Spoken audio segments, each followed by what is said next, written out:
Hey everybody, how's it going? It's Chris with Willis Family Reptiles. I just wanted to post a quick update video since I hadn't posted anything all week. So, Scarlet here, buried as she is, as per normal. She is off her feeding strike, thankfully, after a good 2 or 3 weeks without eating, for whatever reason. She's decided to start eating again. Night before last, she actually ate a nice large rat, so hopefully she'll continue to eat like normal again. So yeah, I have another thing going on with the pairings now. Lavin hasn't really done any growing much, but Ran's been growing and she's producing follicles. I have been able to feel them when palpating her.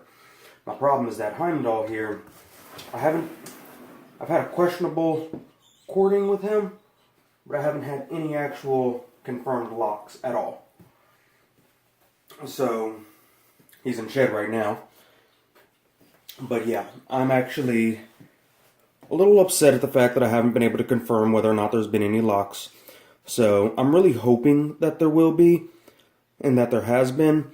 However, I decided I'm not going to be using just him. I'm going to put 2 different males in with Ran to attempt to ensure that I get some eggs out of her, to make sure that there's some fertilization. I'm hoping that Heimdall here will sire the clutch, as they're both supposed to be het pied, so I'd love to produce some piebalds. I don't actually own a piebald, only a couple hets, so that would be absolutely fantastic if Heimdall sired the clutch. However, the male I threw in with her was Thor. Come here, buddy. Thor is a little over 500 grams, and I wasn't going to breed him this year. And honestly, it wasn't my intention to put him in rotation when I threw him in there. I wanted to get the scent of another male in there to hopefully entice Heimdall. So I put Thor in there and left him in there for pretty much overnight. I put him in one evening around 10:30, 11 o'clock-ish before bed. The next morning I was up at about 7:30-ish. I was checking on the snakes, 7:45, somewhere around there before I left for work. And sure enough, he was locked up. I checked on him in the middle of the night when I woke up and looked, and I'd seen him courting her. I decided not to take him out at that time, and when I checked in the morning, there was a definite lock going on between them, no question about it. So I decided what I'm going to go ahead and do is I'm going to rotate back and forth with Heimdall and Thor here, going in with Ran. 1 week Heimdall go in, the next week Thor, and vice versa. And we'll see who sires the clutch. While I'd really like to get some piebalds, I would still like to see some production one way or the other. You know, I don't want to not put Thor in there and find out that Heimdall's not fertilizing her at all, and they'll end up with no eggs. I would love to see some baby spiders as well. And I gotta tell you, while I really do want some piebalds, he's doing his little loop-de-loo down there. Thor is, he's a great spider, a great example. He's very gorgeous. Love his markings, love his attitude, his demeanor, all of that. Nope, sorry, buddy. So, if Thor here ended up siring the clutch, I would not be upset in the slightest. I'm not sure yet if Heimdall takes to locking immediately, or I start getting positive locks between Heimdall and Rand the next time I put him in. If that one time enticing him by putting Thor in there, getting Thor's scent in there, is enough that Heimdall starts locking every time, I might decide I won't put Thor in anymore. But if Heimdall continues to be questionable with his locks, in other words, if I don't start getting confirmed locks with him, then I will be continuing to put Thor in. And this girl here is Ran. Girl, you done got all kinds of stuff inside here. I guess that's what I get for trying out a new bedding. Oh, you're gonna be shy. So she's gonna hide herself. This here is Ran. She's the female that I am referring to when I'm talking about pairing Heimdall and Thor with. She is a normal ball python, supposed to be het for piebald. Let me go ahead and put her back. She's giving me the stink eye, like I don't want to be out. It is middle of the day, so she should be sleeping right now. Yeah, so that's my little update. Other than that, I had mentioned earlier that I'm getting my son some leopard geckos for his birthday.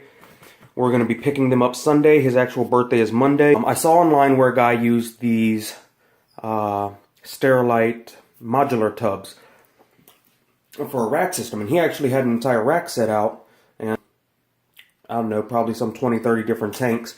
If I find the video again, I'll put a link to it in the description to give him some credit. Definitely not trying to rip off, you know, an idea from somebody without crediting them. But yeah, so I decided I'm going to try it because the size of these tubs, you can buy them individually, so you buy them as needed, and they do stack, and they actually have a little bit of a lock in the back.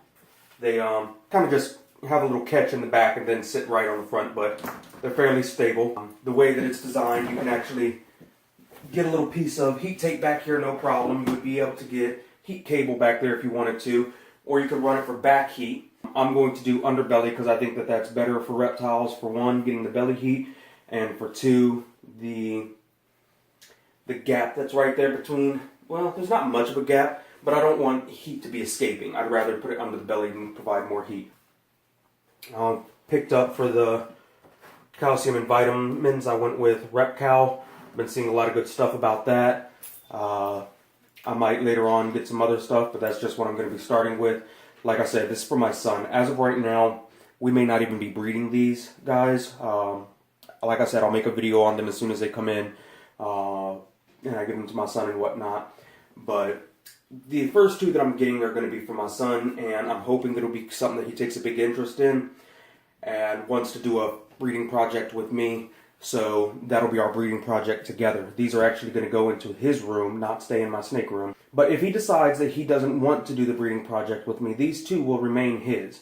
They will be his pets, and I will probably, maybe not immediately, maybe a little bit later on, or maybe sooner rather than later, I will probably end up buying more leopard geckos to keep here in the snake room that will be for me to breed. But I have a feeling my son's probably going to show some interest into it. The ones that I'm picking up are Max Snows, so nothing too crazy, but at the same time they're very nice. I like the look of them. I'm not a huge fan of leopard geckos in general, but the way they look's not bad. Their temperament's pretty good, all that good stuff. Was there anything else I wanted to say? As far as these tubs, like I said, I looked at the tubs. I bought these two because the two leopard geckos I'm getting are adults, and these are 16-quart tubs. They got plenty of spacing in them. These paper towels are the ones that rip half sheet, and you know, it fits basically 2.5, a little over 2.5 of those, so that's the length, and then the width is the standard width of a paper towel. So, I mean, they're a good size. That's a good size for an adult. The way I see it, I can get these for individuals, for the males. You know, they got the large ones, which is, I think, a 26 or a 28 quart, and it's like this, only a little bit taller and mostly longer. Be a good breeding tub. That's the large modular size, and I will be using that one for the females and then putting the males in during breeding season if I don't decide to colonize and keep them in year round. And then the small size is essentially your shoebox size, which is, I don't know the actual exact quarts that are in that one. However, the size of the bin is almost the exact size as these Sterilite tubs, which is why I'm thinking it's probably a 6-quart. Because this is the 6-quart standard shoebox, and they're almost the exact same size. So you really have your large for breeding. Okay, so I had to stop the video for a second there. Sorry if there was some noise playing in the background, some music. I used my phone to record, and I was getting a phone call from work. I'm on my lunch break right now. The bins come in 3 sizes that are perfect. You got the large for the females or colonies and the breeding ones in general. You have the mediums that work for individual adults, and then you have the small, which is a perfect size for your hatchlings, juveniles, until they reach the subadult size and come in here. The drawer system just barely has a lip up top here. I can get about that much of my finger up there. Leopard geckos don't climb. So, I mean, if they're long enough, they can maybe lean up there, but I don't foresee that being a problem. We're having to worry about pinching them at all or anything like that. The gap there is real minimal. It's just good airflow gap. You know, some of my snake tubs have a bigger gap than that, really. So don't need no extra holes because they got plenty of airflow with the gap all around since the sides aren't closed off. I think that it's going to work great. I'm hoping that it will. I definitely can't make any guarantees, but yeah, that's what I'm doing regardless. So it's a trial thing. Like I said, I saw on somebody else's video where they had done it, and it seemed like it was working really well for him. So rather than going out and spending the money on more melamine or buying the PVC foam board, I'm going to try this out. And if it works, then great. There's no need to expand beyond that. I wouldn't use it for snakes or any kind of climbing lizards or geckos at all. I just wouldn't recommend that. There's a good chance you're going to pinch something, hurt one of them. Excuse me. But I think that it will work well for the leopard geckos. If not, I'm not wasting a whole lot of money on it. I just bought 2 for now to test it. They cost me, I think, about $7, $8 a piece for those. So for the 2 of them, like 14, 15 bucks. Not very expensive at all. And if they do work out well for the geckos, the great thing about it is they're modular. They're not 3 drawers in one. They're not, I have to build a rack system. Say I build it with 12 slots. 12 slots is all I get unless I build another rack. No, I can buy these one at a time as I get geckos. I'm getting a male and a female. I got them right there. If I breed them and say I get 4 clutches of 2, then I need 8 of the baby tubs. I go out and buy the 8 small tubs while they're incubating. Boom, I have what I need, and I didn't have to build a rack specifically and run out of space, have too much space, not enough space. I'm not having to spend all the money on getting a whole bunch of materials at a time. I think the small ones were like 3 and some change a piece, so $4 a piece. Not bad at all. The large ones were $12 and some change, so $13 for the large ones individually. Price-wise, if these legitimately work like the guy in the video that I saw claimed that they did, then that's going to be excellent. I will mention that one thing he did differently than what I planned to do is he actually, when he stacked him, he didn't do the little locking like these do. He put a piece of board in between them, a 1/4 inch or an 1/8 inch plywood or something, to put the heat tape on so that there's not any issues with that. I don't foresee there being any issues when I look at the way these tubs are in the back. That's the top of the next one. Right here there is a cutout. I plan on putting a little strip of plastic right along there, in there, securing it, and putting the heat tape coming right along here. So it's not going to be touching this. There'll be a piece of plastic, another layer between the heat tape and the next tub down.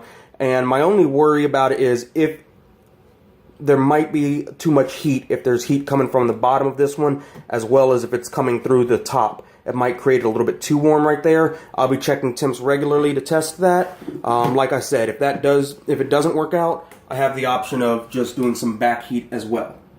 So that's what I plan on attempting with that. What else did I want to go over here? I already went over putting Loki in rotation. Went over that Scarlet here is off her feeding strike. Incubator's still empty, no eggs yet. I mean, it's going to be a minute before I get eggs. I mean, we're still, what, middle of February, I think. Rats are doing good. I currently have 4 females with babies in them. Or not in them, but nursing. These ones are getting close to being ready to be weaned. On the opposite end, the ones down in here still have a little ways to go. Where's the other mama? There she is. No, she's not there. You can really barely see her babies from this angle. On the camera anyways. They're doing well. Cleaned them all up the other day. And I think that's everything I have to say. So, yeah. Next week I'll have I do remember the other thing. Next week I'm putting out a video, like I said, probably early next week, about the leopard geckos when they come in. Also, I tried to decide where I really want to go as far as this channel, what kind of content I want to be putting out. I know it's kind of to follow me as I start you know, me and my family, I should say, as we get to breeding our reptiles and everything. But, you know, I don't want it to be just a show off, hey, look at me and my snakes kind of thing. I do want it to be educational as well, so I'm going to be putting together educational videos as well. And I will do things for all different ranges. Right now, I am working on trying to do a video for people getting ready to buy their first ball pythons. So things to consider, pros and cons, resources, that sort of thing. So I'm going to make it probably a 3-part video. I'm working on getting everything together now, and I'll probably post it over the period of a week, either next week or the following week, depending. I'm just trying to get all the data together right now. Make sure I cover everything, that way, you know, I don't make the video and then be like, crap, I should have said this. Let me make a edit to the video just to say that. So, yeah, once that's ready, it'll be posted. And I guess that's about it. That's an update for what's been going on, why I haven't posted so far this week. And I guess this would still come out to be about a good 10-minute video, so decent update. Anyways, hope y'all enjoyed it. Please like, subscribe, give me any suggestions for things that y'all might want to know, like to see, anything like that, questions. And I will see y'all on the next video. Later.